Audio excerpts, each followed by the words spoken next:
Haney in trouble? Is I mean, yeah, credit to him for taking the fight, but we saw what Norman just did, and he's rolling in with a head of steam. Haney is still rolling in with a head full of criticism. And what are we going to see? Is it a wise choice at the end of the day?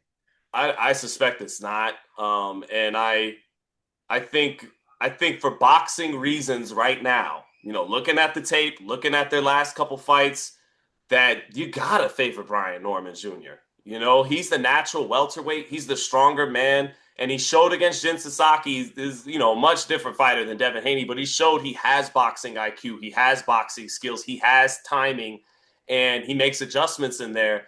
If Haney could take this fight and win this fight, he's to me probably already a Hall of Fame. He is already a Hall of Famer. He beats Brian Norman Jr. at welterweight to add a sixth world title in three weight classes. And yeah, I'll call him Debo Haney, like Bill's trying to make everybody say. And I really will. I'll give him a lot of freaking credit because I'm high on Brian Norman Jr. right now. With Jaron Ennis moving out of the division, Brian Norman Jr. is the best welterweight in the world. And he's got a combination of IQ that's growing, power, and an underrated athlete that he's showing. So if Is Devin beating could him pull this enough? off, yeah. Is beating him enough, or does he need to hurt him? Is hurting him enough, or does he need to knock him down? Is a knockout enough, knock down enough, or does he need a knockout? I'm talking about Haney now to really Oh, just beat this Haney. is a just get the job done. Yeah, If you get out of Riyadh with Brian Norman's, but I mean, people will hiss and boo if you run your way to a decision, and I don't like putting it that way. Like if you use excessive movement and make the pace very slow and dull, and you outbox Brian Norman Jr., you just getting the job done in this one's impressive to me. And people will say that was boring, that sucked. Haney's still a runner, but deep down, they'll have to put respect on his name because they'll all be picking against him in this fight, and I will be. I'll be picking Brian Norman Jr. in this fight. But so if he pulls this off, major salute to him. if he pulls it off, it will be major salute in the form of credit. Right. If he is impressive and does any of the three things, hurts him, which is the least of the three, but would be different than just beating him in a back and forth fight where he just edges on the decision and gets it, which is still impressive, and a win is a win. But incrementally, as we get towards a potential knockout, you're getting cash instead of credit. You're getting that thing that Mm. people are denying you. All that pillow fist, all that chitty, all looking out for the left hook. Oh, you're the stanky leg. Oh, your daddy this. You know what I mean? All the things. I believe that yes, Haney is an incredibly accomplished fighter, more than he gets credit for. And maybe when it comes Hall of Fame time, they'll remember that and reflect on that and give him his due. For certain, if he, like you say, becomes a six-time world champion in this regard, that's a major, major accomplishment that no one can deny. However, it's the feeling that you get from a fighter also. These things are not necessarily etched in the record book that you can read it. Somebody has to tell you about it. It's what you'll tell Leo about Devin Haney in a few years. It's what will be talked about on the schoolyard when Leo starts training and getting into the gym and talking about the legends of his dad's era. It's what will be the feeling when you hear the Haney name. He's saying Debo Haney, his father is saying that because he's trying to impart a feeling to you. When you hear the word Debo, it puts something in you because that character reflects an emotion that you felt during you watching that movie. Devin Haney ain't giving you that emotion. He can if he does something like this, if he hurts, drops, stops, then that is the kind of thing where you won't have to have somebody saying it over and over again and trying to make the fans and the press believe it. It won't be Debo. Devin Haney will be enough. You won't need to put somebody else's character name in there. Devin will create that kind of emotion inside you. And I don't think it's past Devin to be that guy. I was just hoping that after what happened with Garcia and everything that was on the line in New York and the spotlight and all the things, that would be the moment that he became that guy, if that guy is in him. I think he's got another opportunity, another moment. I hope he's that guy. Yeah, yeah, and things change quickly because 18 months ago, Devin would be the favorite. Devin coming up from 140 pounds off the Regis Prograis fight. It'd be like Brian Norman is going to get outboxed. He's not that good. He punches hard, but he's not that good. now narratives change quickly in 18 months as Norman is growing into his own as a world champion. So yeah, I think Norman would win this fight, but and for Bill, I got a kick out of Bill last year going back and forth with Floyd Mayweather. Did you see that?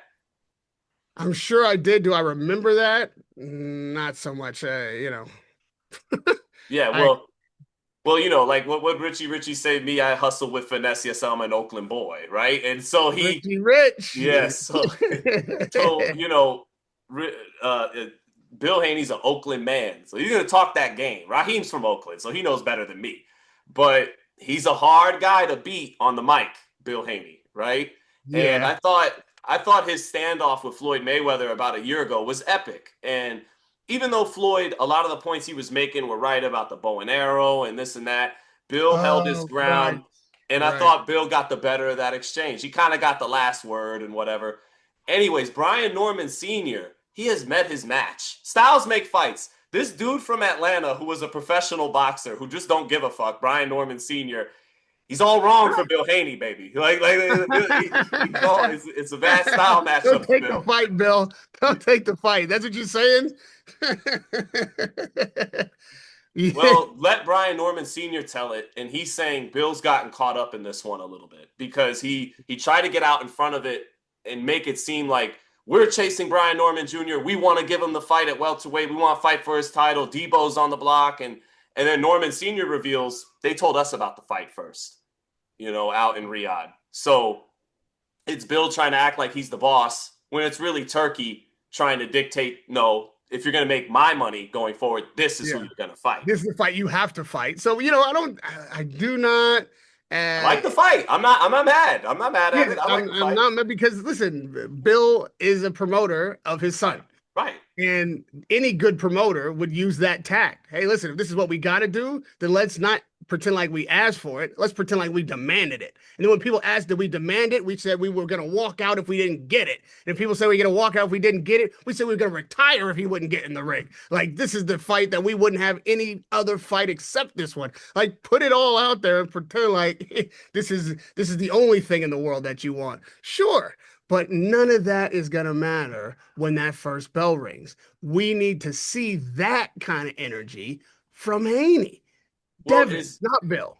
if that is the case, where it's Turkey Al Sheikh saying like, "This is the fight I want you to take if you're going to make the money," or there isn't, or go somewhere else, then in a sense, are the Haneys back against the wall in this fight? I mean, yeah, I think their backs are against the wall. The question is Devin's back going to be against the ropes? That's where we don't want to see him if you want him to win, if you want him to be what I believe he can be, if you want to ever have him spoken of in the heart in the same breath as a Debo, you're going to have that fight in the middle of the ring. Devin is going to have to create his own distance and dictate pace. Devin is going to have to, while, that punching power certainly going up is going to be questionable. So what do? You're going to have to really show that you are a different class of boxer. You're going to need a little bit of chin. You're not going to get out of there without getting touched. Mm-hmm. So a lot of questions will be answered. And if you answer those questions early and then make the statement that I'm talking about, it's a whole new ballgame. It's a whole new conversation. And you know what? Credit to Turkey Al Sheikh. And I know you want to say it, Sean, but I'm going to say it for you. Credit to Turkey Al Sheikh for taking Garcia, Haney off the table after those performances and putting these guys in with appropriate fights as an alternative to that rematch. I enjoy both of these matchups coming down the pike, and I think that this is the kind of test that is needed. And if you, like you said, if you want to make this kind of money, then you know what? We're going to put you in this kind of fight. And if I believe, Sean, that if somehow this fight ends up being a stinker, no matter who wins it, if somehow this fight does not deliver entertainment wise, if it doesn't deliver with passion to and desire to win, to get in there and have, if not a war, because that's not what boxing is about, but to at least be offensive minded and be looking for the win offensively, then I think we might have seen the last of the Haneys in the Riyadh season mix because, like it or not, and there's a lot to not like about it, but there's a lot to like about it also. All things considered, this shit is getting small. They are bringing it like the belts, the 3, 4 belts are mattering a little bit less. Now you see what's coming on board with TKO, and you see the writing on the wall. It is really about to be about who's performing, who's putting the best entertainment together, and that Ring Magazine belt, and what kind of purse you get, and who you get matched up with based on who Turkey Al Sheikh wants to see fight, which I think is going to be based on who the fans most are willing to be excited about. That's going to be built on performance, not positioning in the rankings, not your network deal, not some sanctioning body, but who fucking delivers on the night. Well, we've talked a lot about Haney, and again, if he can summon a great performance against Norman Jr., then it'll speak volumes about Haney, and in my opinion, make him a Hall of Famer. But let's talk about the champion, Brian Norman. This is, yeah, he's become a world champion, but he's still known as he's in a boot shadow at welterweight a little bit, and he took a step out of it with the Jin Sasaki knockout because it's the knockout of the year, unless someone does something crazy in the second half of this year. But for Norman, he's like Richardson Hitchens, like Gary Antoine Russell. He's a respected quality champion, but he hasn't had an opportunity yet against a big name, a real star. And this is a golden opportunity for Norman. And people are probably surprised that we've went this long in the podcast without mentioning that he has a murderous left hook. And that's what he ended Sasaki with. And that Haney gets hit, whether it's a southpaw like Jojo Diaz or Lomachenko who hit him with the left hand, or whether it's orthodox fighters like Linares and Garcia, he's had a problem with the left hand against his opponents. Norman has an excellent left hand. Now, stylistically, will he have a problem catching up to Haney? Haney's going to be boxing and using his movement as he should in this fight. Can Norman cut the ring off? I haven't seen Norman show that wrinkle of picking his gloves up in a high guard and cutting the ring off. No, he likes to leave his lead hand down and operate in the center of the ring too.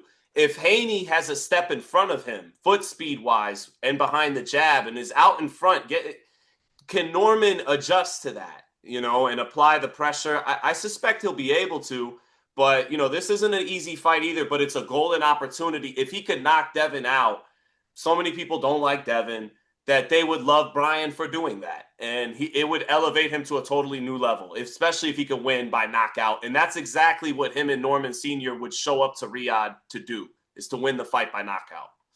That I don't believe is a coincidence. That the tremendous left hook is Norman's calling card now. I do believe that that was on the matchmaker's mind. If it wasn't Turkey Al Sheikh himself, listen, don't think that this guy sits around and just operates everything with all of his fingers on the strings. He has a good team, a lot of help. He's got people who help him figure out which matchups should happen. So I think that the council got together, and this is a perfect test and a perfect opportunity for Haney, and a perfect test and opportunity for Norman. It's a damn good match. It's good matchmaking. And it gives Devin the opportunity to prove that he can counter that left hook, and he can get away from it. He can block it. He can take it if it lands. And we know that Brian Norman has as effective a left hook as you can ask for, maybe a more effective left hook than Ryan Garcia now. So maybe this is a bigger test. And he's got other weapons to disguise it. He doesn't need necessarily the left hook, Brian. No, he's got more weapons than a left hook. He could punch with both hands. So right, but that's the punch that we're gonna be asking Haney about in the build up to the fight. That's what the tweets are gonna be about. That's what they're gonna be working on in the gym. That is a signature punch now, because the knockout of the year came that way, and also the knockout of Devin Haney's life, whether it be on the record cards or not, happened in that ring, came from that exact same punch. So that is not going to be lost on anybody, and I don't think it was lost on the matchmakers. For Brian Norman's sake, he punched himself into this position. I don't know if he doesn't get that kind of knockout against Saki and in that dramatic fashion with that fucking left hook in particular, that he is looking at this matchup. I don't know if he's the pick if that doesn't go down that way. That's a guy who is climbing the fucking ladder. And yes, he's a world champion, but like I just said, I don't know that these belts and such matter as much as performances. And it's starting to go like this. You know what I mean? I don't hate that. I don't hate that. Yes, championships matter. You got to win them in the ring. I don't believe in this elevated champion shit. I don't believe in any of that. But I do say that the performance, making statements, getting fans up off their seats, making a scream moments, that matters almost as much. And if you compare the two, if you have a guy who is doing that and world champion, that's the peanut butter and the jelly, baby. Like that's it. And this is what this guy wants to say that he is. While you're talking about, Jerome Anderson, while you're talking about Devin Haney, Brian Norman's like, yo, I'm gonna give you something to talk about. Mm-hmm. Yeah, my message to Devin, who I covered as a teenager coming up in Vegas, knew he was going to achieve the things he's achieved so far, is make everyone, myself included, as I favor Norman to win the fight. You know, Devin came up under Floyd Mayweather. His godfather was Zab Judah. He came up under Roy Jones. Channel Roy Jones in this sense, Devin. Let us know that y'all must have forgot. You know, with your back against the wall and with the ropes against this hard punching, dirty South, country strong, naturally bigger champion who's peaking, who's not peaking, but firing on all cylinders right now. Show us who the fuck you are. Tell us y'all must have forgot.